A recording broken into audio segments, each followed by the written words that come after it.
Hello friends, ഇന്നത്തെ എപ്പിസോഡിൽ സേവാശ്രമത്തിലെത്തിയ നവീന്റെ മനസ്സിൽ പുതിയ ഒരു ഡിസൈൻ എങ്ങനെ ക്രിയേറ്റ് ചെയ്യുമെന്നതിനെ കുറിച്ചുള്ള ആശങ്കയായിരുന്നു. തന്നെ സഹായിക്കാനുണ്ടായിരുന്ന മൈക്കിളും ജോണും രണ്ടുപേരും ഇപ്പോൾ നാട്ടിലില്ല. അതുകൊണ്ട് തന്നെ ഇതിനൊരു പരിഹാരം എങ്ങനെ കാണുമെന്ന് ഓർത്ത് തല പുകച്ചു നിൽക്കുമ്പോൾ തൻ്റെതായ രീതിയിൽ മാണിക്കുഞ്ഞും നവീനും അടുത്ത് നിന്ന ഉദയനുമൊക്കെ തല പുകച്ചു. അങ്ങനെ ഉദയൻ ആലോചിച്ചാണ് നിൽക്കുമ്പോഴേക്കും ഉടനെ മാണിക്കുഞ്ഞ് പറഞ്ഞു, അതെ സാറേ, ഞാനൊരു കാര്യം പറയട്ടെ. നമുക്ക് ഈ ഒരു ഐഡിയ, നമ്മളിപ്പോൾ ഡിസൈൻ ചെയ്യാനിരിക്കുന്ന ഈ ഒരു കോൺസെപ്റ്റ്, അത് ഉടനെ തന്നെ നമുക്ക് നമ്മുടെ ജോണിനൊന്ന് മെയിൽ ചെയ്യാം. എന്നിട്ട് അയാൾ അത് നോക്കി ഒരു നല്ലൊരു ഡിസൈൻ നമുക്ക് വരച്ച് അയച്ചു തരും. എന്താ അതുപോലെ സാർ എന്ന് ചോദിച്ചു. ഇത്ര പെട്ടെന്ന് ധൃതി പിടിക്കേണ്ട കാര്യമുണ്ടോ?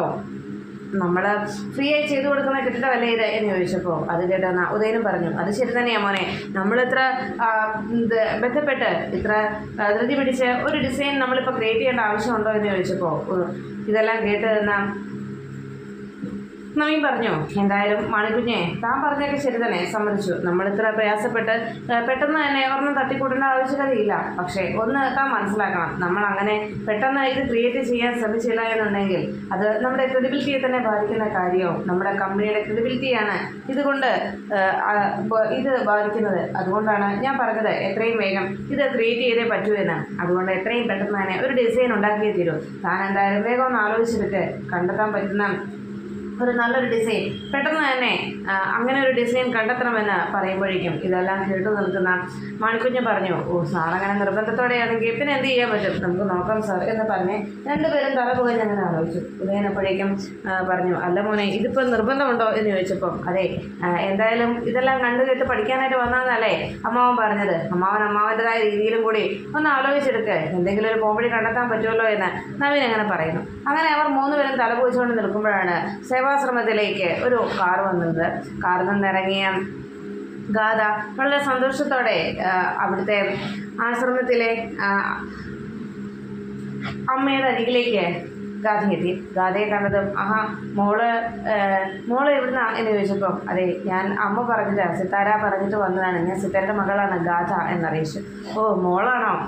പറഞ്ഞു കേട്ടിട്ടുണ്ട്. അല്ല, സിത്താര എന്താ വരാതിരുന്നത് എന്ന് ചോദിച്ചപ്പോൾ അത് പിന്നെ അമ്മയ്ക്ക് ഓഫീസിലെ ചില തിരക്ക് കാരണമാണ് വരാൻ പറ്റാത്തത്. എന്തായാലും ഇത് അമ്മ ഇവിടെ ഏൽപ്പിക്കാനായിട്ട് പറഞ്ഞു എന്ന് പറഞ്ഞ് ഒരു കയ്യിലിരുന്ന ഒരു കവറ് അമ്മയെ ഏൽപ്പിച്ചു. അത് വാങ്ങിച്ചതോടെ അമ്മ പറഞ്ഞു, എന്തായാലും ഈ സ്ഥാപനത്തിൽ നിന്ന് പോയ പല കുട്ടികളും പല ഉന്നതമായ സ്ഥാനങ്ങളിൽ ഇപ്പോൾ നിലകൊള്ളുന്നുണ്ട്. എന്നാൽ പലരും ഈ ആശ്രമത്തെക്കുറിച്ച് പിന്നീട് മറന്നു പോവുകയാണ് ചെയ്തിട്ടുള്ളത്. എന്നാൽ ഇപ്പോൾ ഈ ആശ്രമത്തെക്കുറിച്ച് ചിന്തിക്കുകയും ഈ ആശ്രമത്തിന് വേണ്ട കാര്യങ്ങളൊക്കെ ചെയ്യുകയും എല്ലായ്പ്പോഴും ഇവിടെ വന്ന് ആശ്രമത്തിൻ്റെ ആവശ്യങ്ങൾ അറിഞ്ഞ് അതെല്ലാം ചെയ്തു തരികയും ചെയ്യുന്നത് സിത്താര മാത്രമാണ്. അതുകൊണ്ട് തന്നെ സിത്താര ഈ ആശ്രമത്തോട് കാണിക്കുന്ന താല്പര്യം അത് ഒരിക്കലും മറക്കാവുന്ന ഒന്നല്ല. എന്തായാലും മോൾ ഇവിടെ വന്നല്ലോ, മോള് കുറച്ചു നേരം ഒന്ന് വെയിറ്റ് ചെയ്യണേ എന്ന് പറഞ്ഞു. അപ്പോഴേക്കും സിതാര പറഞ്ഞു, ഗാഥ പറഞ്ഞു, അതെ, ഇവിടുത്തെ കുട്ടികൾക്ക് വേണ്ടി കുറച്ച് ഡ്രസ്സും അമ്മ തന്നുവിട്ടിട്ടുണ്ട് എന്നറിയിച്ചപ്പോൾ അവിടെയുള്ള മറ്റ് അന്താവാസിയെ വിളിച്ച് ഗാഥയുടെ കൂടെ പറഞ്ഞയച്ചു. അങ്ങനെ സാധനം എടുക്കാനായിട്ട് പോകുമ്പോഴേക്കും ഗാഥയോട് അമ്മ പറഞ്ഞു, അതെ, ഇന്ന് നമ്മുടെ ഇവിടെ പുതിയൊരു കെട്ടിടം പണിയാനായിട്ട് അതിൻ്റെ ഡിസൈൻ വർക്കും കാര്യങ്ങളും സൈറ്റും ഒക്കെ നോക്കാൻ കമ്പനിയിൽ നിന്ന് ആള് വന്നിട്ടുണ്ട്. ഞാൻ അവരോടൊപ്പം ഒന്ന് പോയി നിൽക്കുക, മോള് ഇവിടെ ഓഫീസിൽ ഇരുന്നോളൂ എന്നറിയിച്ചു. ഉടനെ തന്നെ പോകുന്നില്ലല്ലോ എന്ന് ചോദിച്ചപ്പം വേഗം ഓടിപ്പിടിച്ച് പോരരുതെന്നും ഇവിടെ കുട്ടികളോടൊപ്പം കുറച്ചു നേരം ചെലവഴിച്ചിട്ടേ പോരാവുന്ന അമ്മ പ്രത്യേകം പറഞ്ഞിട്ടുണ്ട് എന്ന് ഗാഥ അറിയിച്ചു. അങ്ങനെ പറഞ്ഞുകൊണ്ട് ഗാഥ അവിടെ നിൽക്കുമ്പോഴേക്കും ആശ്രമത്തിലേക്ക് പെട്ടെന്ന് എത്തുകയാണ് കൃഷ്ണയും മോളിക്കുട്ടിയും കൂടി. അവർ രണ്ടുപേരും കൂടി ആശ്രമത്തിൽ വന്നിറങ്ങുമ്പോൾ മോളിക്കുട്ടിയുടെ ഓട്ടോ വന്ന് നിൽക്കുമ്പോഴേക്കും അവിടുത്തെ കുട്ടികളെല്ലാം മുറ്റത്ത് നിന്ന് കളിച്ചുകൊണ്ടിരിക്കുകയായിരുന്നു. അവരുടെ ആ കളിയും ചിരിയും ബഹളവും ഒക്കെ കണ്ടുകൊണ്ടാണ് കൃഷ്ണ ഓട്ടോയിൽ നിന്ന് ഇറങ്ങിയത്. വലിയ സന്തോഷത്തോടെ കൃഷ്ണ കുട്ടികളെ എല്ലാവരെയും നോക്കുകയും അവരെ അരികിലേക്ക് വിളിപ്പിച്ചു. അതിൽ നിന്ന് അവരുടെ പ്രധാനിയായിട്ടുള്ള ഒരു പെൺകുട്ടി അരികിലേക്ക് ചെന്നു. എന്താ ചേച്ചി എന്ന് ചോദിച്ചപ്പോൾ അതെ, മോളാണോ ഇവരെ എല്ലാവരും നോക്കുന്നത് എന്ന് ചോദിച്ചപ്പം ഞാനാണ് ഇവരുടെ ലീഡർ എന്ന് ആ കുട്ടി പറഞ്ഞു. എന്നാലേ മോളൊരു കാര്യം ചെയ്യേ, ഈ സ്വീറ്റ്സ് ഒക്കെ അവർക്ക് കൊടുക്കണം, അവരെല്ലാം ഇങ്ങോട്ട് വിളിക്കുക എന്ന് പറഞ്ഞതും ഉടനെ ആ കുട്ടി പറഞ്ഞു, അതെ, ഇവിടെ ആദ്യം ഞങ്ങളെ അല്ല കാണേണ്ടത്, ഇവിടെ വന്നു കഴിഞ്ഞാൽ ഇവിടുത്തെ അമ്മയെ കാണണം, അതിനുശേഷം ഞങ്ങൾക്ക് സ്വീറ്റ്സ് ഒക്കെ തരാവൂ എന്ന് പറഞ്ഞപ്പോൾ അത് സാരയില്ല, ഇത് നിങ്ങൾക്ക് വേണ്ടി ഞാൻ വാങ്ങിച്ചുകൊണ്ട് വന്ന സ്വീറ്റ്സാ, ഇത് മുഴുവൻ നിങ്ങൾ കഴിച്ചു എന്ന് പറഞ്ഞ് കുട്ടികൾക്ക് എല്ലാവർക്കും ആ സ്വീറ്റ്സ് വിതരണം ചെയ്യുകയാണ് കൃഷ്ണ. ഈ സമയത്ത് നവീനും മാണിക്കുഞ്ഞും എല്ലാവരും ആകെ ടെൻഷൻ അടിച്ച് അങ്ങനെ ആലോചിച്ച് നിൽക്കുമ്പോഴാണ് മാണിക്കുഞ്ഞ് അവിടെ നിൽക്കുന്ന ഗാഥയെ കണ്ടത്. ഉടനെ മാണിക്കുഞ്ഞ് പറഞ്ഞു, ഓ സാറ് പറഞ്ഞ സത്യം തന്നെയാ. സാറിന്റെ പ്രശ്നങ്ങൾ പരിഹരിക്കാൻ ആരെങ്കിലും എത്തുമെന്ന് സാറ് പറഞ്ഞിരുന്നില്ലേ? അതുപോലെ തന്നെ ഇതാ എത്തിയല്ലോ സാറേ, സാറിന്റെ സ്വന്തം പ്രിയപ്പെട്ട ഗാഥാ മേഡം. ഗാഥാ മേഡത്തോട് തന്നെ ഇനി ചോദിച്ചാൽ പോരെ, ഇങ്ങനൊരു ഡിസൈൻ വർക്കിനെ കുറിച്ച് ഇത്രത്തോളം ഗ്രാഹ്യമുള്ള ഒരാൾ വേറെ ഉണ്ടോ? അതുകൊണ്ട് നമ്മൾ എന്തിനാ ഇങ്ങനെ തലപൊഴിക്കുന്നത്? സാർ വേഗം വന്ന് മേഡത്തോട് കാര്യം പറ, വാ സാറേ എന്ന് പറഞ്ഞപ്പോൾ ഉദയം പറഞ്ഞു, അതിന്റെ ആവശ്യമൊന്നുമില്ല. അയ്യേ, നമ്മൾ ആണുങ്ങള് സ്ത്രീകളുടെ മുന്നിൽ തല കുനിക്കേണ്ട കാര്യമുണ്ടോ? അത് മതി. ഇനി അവർക്ക് അമ്മയ്ക്കും മോൾക്കും എന്നൊക്കെ ഉദയം പറയുമ്പോഴേക്കും ഇത് കേട്ടതോടെ നവീൻ പറഞ്ഞു, അങ്ങനെയാണെങ്കിൽ അമ്മാവൻ തന്നെ ഒരു പുതിയ ഡിസൈൻ പറഞ്ഞതാ.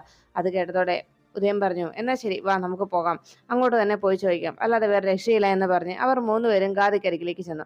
ഗാഥയെ കണ്ടത് വളരെ സന്തോഷത്തോടെ അവിടെ നിന്ന് മാണിക്കുഞ്ഞ് വിളിച്ചു, ഹലോ ഗാഥ മേഡം എന്ന് വിളിച്ചതും ഞെട്ടലോടെ ഗാഥ പിന്തിരിഞ്ഞു നോക്കി. നവീനെ കണ്ടതും വല്ലാത്ത ദേഷ്യത്തിൽ ഗാഥ നോക്കുമ്പോഴേക്കും അരികിലേക്ക് വന്ന നവീൻ പറഞ്ഞു, അത് ശരി, ഗാഥ ഇവിടെയൊക്കെ വരാറുണ്ടോ?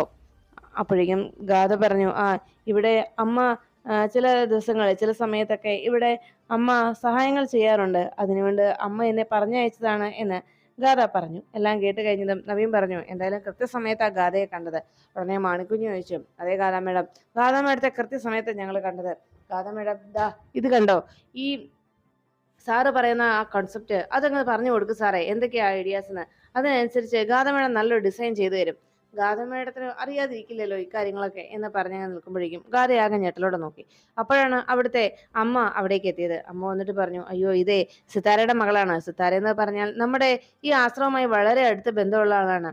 സിത്താരയുടെ മകളാണ് ഗാഥ എന്ന് പറഞ്ഞപ്പോൾ ഇത് കേട്ടുന്ന മാണിക്കുഞ്ഞ് ചോദിച്ചു, അയ്യോ അമ്മ എന്താ ഈ പറയുന്നത്? അമ്മ ആരെയൊക്കെ തമ്മിലായി പരിചയപ്പെടുത്തുന്നത്? ഈ നിൽക്കുന്ന ഗാഥാമയുടെ ഈ നവീൻ സാറിന്റെ വൈഫാ. അത് കേട്ടതോടെ വല്ലാത്ത ഞെട്ടലായി അമ്മയ്ക്ക്. അത് ശരി, അങ്ങനെ ഒരു ബന്ധം ഉണ്ടായിട്ടുണ്ടോ? ഞാൻ അറിഞ്ഞില്ല കേട്ടോ. എന്തായാലും കൊള്ളാം, വളരെ സന്തോഷം. നിങ്ങൾ രണ്ടുപേരും ഇപ്പൊ ഈ ആശ്രമത്തിന് വളരെ വേണ്ടപ്പെട്ടവരായി കഴിഞ്ഞല്ലോ എന്ന് പറഞ്ഞപ്പോൾ ഈ ഡിസൈനിന്റെ കാര്യത്തെക്കുറിച്ച് മാണിക്കുഞ്ഞ് പറഞ്ഞു, അതെ, ഞങ്ങൾ ഈ ഡിസൈനിന്റെ കാര്യം അമ്മ പറഞ്ഞ രീതിയിലൊരു ഡിസൈൻ ഉണ്ടാക്കാനായിട്ട് ആലോചിച്ച് നിൽക്കുമ്പോഴാണ് ഗാഥാമയുടെ ഇവിടേക്ക് എത്തിയത്. ഗാഥാമയുടെ ഇതുപോലെയുള്ള ഡിസൈൻ വർക്കുകളുടെ ഐഡിയാസ് ഉള്ള വലിയ ആളാണ്. ഇങ്ങനെ ഒരു ഡിസൈൻ വർക്ക് അത് ഗവൺമെന്റിന്റെ മുന്നിൽ അവതരിപ്പിച്ച് അപ്രൂവ് കൊടുത്ത കഥ വരെ ഇതിന്റെ പിന്നിലുണ്ട്. അതുകൊണ്ട് മേഡത്തിന് ഇതൊക്കെ വളരെ നിസ്സാരമാണ് എന്നറിയിച്ചു. അത് കേട്ടതോടെ ഉടനെ അമ്മ പറഞ്ഞു, അങ്ങനെയാണോ? എന്നാ ശരി, രണ്ടുപേരും ചേർന്നാൽ പിന്നെ എന്താ സാധിക്കാത്തത്? എന്നാ മോള് തന്നെ വരച്ചു കൊടുത്തോളൂ എന്നറിയിച്ചു. അപ്പോഴേക്കും ഗാഥ പറഞ്ഞു, അയ്യോ എനിക്ക് ഇങ്ങനെയൊക്കെ നിന്ന് കഴിഞ്ഞ് അത് ചെയ്യാനാവില്ല, എനിക്ക് അറ്റ്മോസ്ഫിയറിൽ പറ്റില്ല എന്ന് പറയുമ്പോഴേക്കും മോളിത് അപ്പുറത്തെ റൂമുണ്ട്, അവിടെ പോയി ശാന്തമായിട്ടിരുന്നോ, മോൾക്ക് കുടിക്കാൻ എന്തെങ്കിലും വേണോ എന്ന് ചോദിച്ചപ്പം വേണമെന്ന് ഗാഥ പറഞ്ഞു. എങ്ങനെയെങ്കിലും ഈ പ്രശ്നത്തിൽ നിന്നൊന്ന് ഒഴിഞ്ഞു പോകാൻ തനിക്കറിയാത്ത കാര്യം താൻ അങ്ങനെ ചെയ്തു കൊടുക്കുന്ന ആശങ്കയോടെയായിരുന്നു ഗാഥയുടെ നിൽപ്പ്. അപ്പോഴേക്കും കുടിക്കാനുള്ള വെള്ളവും പിന്നെ മറ്റുള്ളവർ ആരുടെയും ശല്യമില്ലാതെ ഗാഥയെ ഒരു റൂമിലേക്ക് കൊണ്ടുചെന്ന് നിർത്തി. ഈ സമയത്താണ് കൃഷ്ണ അവിടെ കുട്ടികളോടൊപ്പം കളിച്ചു നടക്കുന്നത്. ഗാഥയെ സമാധാനത്തോടെ ചിന്തിക്കാനായിട്ട് ആ റൂമിലേക്ക് കയറ്റി അവിടെ നിന്ന് ഡിസൈൻ ചെയ്യാനായി പറഞ്ഞു വെച്ചിട്ട് അവിടുന്ന് നവീനും മാണിക്കുഞ്ഞും ഉദയനും ഒക്കെ പുറത്തിറങ്ങി അവരവരുടേതായ രീതിയിൽ പുതിയ ഐഡിയാസ് ആലോചിച്ച് അങ്ങനെ നിൽക്കുമ്പോഴായിരുന്നു ഉദയൻ അപ്പുറത്ത് മാറി നിന്ന് കളിക്കുന്ന കൃഷ്ണയെ കണ്ടത്. ഉടനെ കൃഷ്ണയെ കണ്ടതോടെ ഉദയൻ അരികിലേക്ക് ചെന്നു, അതേ കൊള്ളാലോ ഗാഥമോളെ, മോൾ ഇവിടെ വന്ന് കുട്ടികളോടൊപ്പം കളിച്ചു നിൽക്കണോ, വേഗം ചെന്ന ഡിസൈൻ വരച്ചേ എന്ന് പറഞ്ഞു. ഇത് കേട്ടതോടെ കൃഷ്ണയ്ക്ക് വല്ലാത്ത ഞെട്ടലായി. ഉദയൻ വീണ്ടും കൃഷ്ണയുടെ പിന്നാലെ വരുമ്പോൾ മോൾക്കുട്ടിയാകെ അന്തിച്ചു നോക്കുകയാണ്. അല്ല, ഈ മനുഷ്യൻ എന്താ ഇങ്ങനെ അവളെ പിന്തുടരുന്നു ആലോചിക്കുമ്പോഴേക്കും കൃഷ്ണ വേഗം ഒന്ന് ചിരിച്ചു കാണിച്ചിട്ട് കുട്ടികളുടെ അരികിൽ നിന്ന് മോൾക്കുട്ടിയുടെ മറുപടി ഒന്നും പറയാൻ കൂടി നിൽക്കാതെ വേഗം അവിടെ നിന്ന് ഉദയന്റെ കൺവെട്ടത്ത് നിന്ന് മാറാനായിട്ട് ശ്രമിച്ചു. ഉദയൻ അപ്പോഴേക്കും അങ്ങനെ വിട്ടാൽ പറ്റില്ലല്ലോ എന്ന് പറഞ്ഞ് കൃഷ്ണയുടെ പിന്നാലെ വരികയാണ്. ഇവളെന്തായി ചെയ്യാൻ പോകുന്നതെന്ന് ആലോചിച്ച് ഗാഥമോളെ നിൽക്കുക എന്ന് പറഞ്ഞ് ഉദയൻ പിന്നാലെ വരുമ്പോഴേക്കും ഗാഥയാണെന്നുള്ള തെറ്റിദ്ധാരണയിൽ തന്റെ പിന്നാലെ വരുന്ന അമ്മാവന്റെ കണ്ണു വെട്ടിക്കാനായിട്ട് കൃഷ്ണ പെട്ടെന്ന് അപ്പുറത്തുള്ള ഒരു മുറിയുടെ ആ ജനലിനരികിൽ ചെന്ന് അങ്ങനെ നോക്കിയിരുന്നു. ഈ സമയത്ത് മുറിയിൽ അകപ്പെട്ടു പോയ ഗാഥ താൻ എന്ത് വരയ്ക്കുമെന്ന് ആലോചിച്ച് ടെൻഷൻ അടിച്ചിരിക്കുമ്പോഴാണ് അവിടെ വന്ന് നിൽക്കുന്ന കൃഷ്ണയെ കണ്ടത്. ഉടനെ തന്നെ തന്റെ ഭാഗ്യത്തിന് കൃഷ്ണ അവിടേക്ക് എത്തിയതിന്റെ ആശ്വാസത്തിൽ വേഗം തന്നെ കൃഷ്ണ അവിടെ നിൽക്കുന്നത് കണ്ട് ഗാഥ പിന്നാലെ ചെല്ലുന്നു. കൃഷ്ണ ഉദയന്റെ കയ്യിൽ നിന്ന് രക്ഷപ്പെട്ടെന്നുള്ള സമാധാനത്തോടെ അവിടെ നിൽക്കുമ്പോഴാണ് പിന്നിൽ നിന്ന് കൃഷ്ണയുടെ തോളത്ത് വന്ന് ആരോ പിടിച്ചത്. തന്നെ പിടികൂടി, താൻ ഇതോടെ തീർന്നു എന്ന ആശങ്കയോടെ പേടിച്ചരണ്ട് അങ്ങനെ പിന്തിരിഞ്ഞ് നോക്കുകയാണ് കൃഷ്ണ. അപ്പോഴാണ് കൃഷ്ണയുടെ മുന്നിൽ വന്ന് ഗാഥ നിൽക്കുന്നത്. ഗാഥയെ കണ്ടതോടെ കൃഷ്ണയ്ക്കാകെ അതിശയായി. ഗാഥയോ എന്ന് ചോദിച്ചപ്പോഴേക്കും, അതെ ഞാൻ തന്നെ.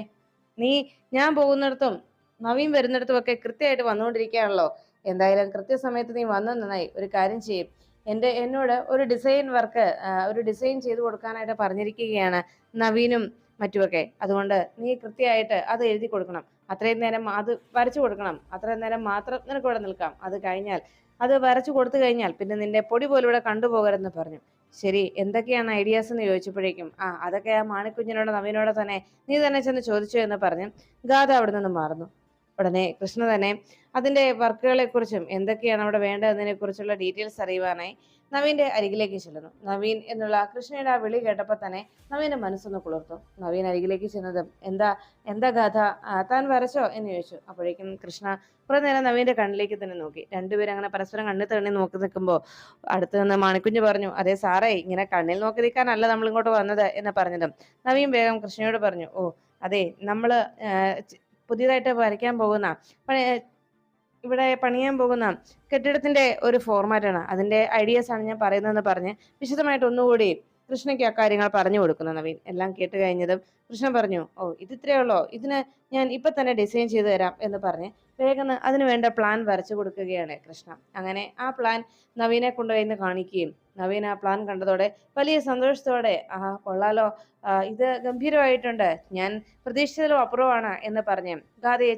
കൃഷ്ണയെ ചേർത്ത് പിടിച്ച് നവീൻ ഷെയ്ക്ക് ഹാൻഡ് എല്ലാം കൊടുത്ത് സന്തോഷം അറിയിക്കുമ്പോൾ കുറെ നാളുകൾക്ക് ശേഷമാണെങ്കിലും നവീന്റെ ഒപ്പം നിന്ന് നവീന്റെ അടുത്ത് നിന്ന് ആ സ്നേഹവും കരുതലും അറിയാൻ കഴിഞ്ഞതിന്റെ സന്തോഷമായിരുന്നു കൃഷ്ണയുടെ മനസ്സ് നിറയെ. അപ്പോഴേക്കും അപ്പുറത്തെ ജനലിനടുത്ത് നിന്ന് ഇതെല്ലാം കണ്ട് കരിയോടെ നോക്കി നിൽക്കുകയായിരുന്നു ഗാഥ. വേഗം തന്നെ നവീന്റെ അടുത്ത് നിന്ന് പോകാനായിട്ട് കണ്ണുകൊണ്ട് കാണിച്ചതും ഗാഥ, എന്നാ ഞാൻ പോട്ടെ, മമ്മി എന്നെ തിരക്കും, ഇനി അധികം നേരം ഇവിടെ നിൽക്കാൻ സമയമില്ല എന്ന് പറഞ്ഞ് കൃഷ്ണ വേഗം അവിടെ നിന്ന് ഇറങ്ങുന്നു. അപ്പോഴേക്കും ഉദയൻ അതിലേക്ക് ഇറങ്ങി തിരിഞ്ഞ് അവിടേക്ക് എത്തിയത്. ഗാഥയെ കണ്ടതോടെ അരികിലേക്ക് വന്ന ഉദയൻ ചോദിച്ചു, അല്ല ഇതല്ലായിരുന്നല്ലോ ഞാൻ മുമ്പേ കണ്ട സാരി, ഇതെന്താ മോള് എപ്പോഴെപ്പോഴും സാരി മാറുവാണോ എന്ന് ചോദിച്ചപ്പോഴേക്കും മാണിക്കുഞ്ഞു ശ്രദ്ധിച്ചു. ശരിയാണല്ലോ, കുറച്ചു മുമ്പ് ഗാഥമ്മയുടെ ഈ സാരി അല്ലല്ലോ കൊടുത്തത് എന്ന് ചോദിച്ചപ്പോൾ ഗാഥ പറഞ്ഞു, അതെ, ഞാൻ ഒന്ന് ട്രൈ ചെയ്ത് നോക്കിയതാ, പുതിയൊരു സാരി വാങ്ങിച്ചപ്പം അത് ഞാനൊന്ന് ഇട്ട് നോക്കി, പക്ഷെ അത് ലക്കിയായിരുന്നു. കാരണം അതുകൊണ്ടാണ് എനിക്ക് നവീന് വേണ്ട ആ ഡിസൈൻ കൃത്യമായിട്ട് വരയ്ക്കാൻ കഴിഞ്ഞല്ലോ, അതുകൊണ്ട് ഞാൻ പിന്നെ വീണ്ടും ഇത് തന്നെ അങ്ങ് ചേഞ്ച് ചെയ്തേ ഉള്ളൂ എന്നൊക്കെ പറഞ്ഞ് ഒരു വിധത്തിൽ കൃഷ്ണയെയും തന്നെയും മറ്റുള്ളവർ അറിയാതിരിക്കത്തക്ക രീതിയിൽ കള്ളങ്ങൾ പറഞ്ഞ് തൽക്കാലത്തേക്ക് ഗാഥ രക്ഷപ്പെടുന്നു.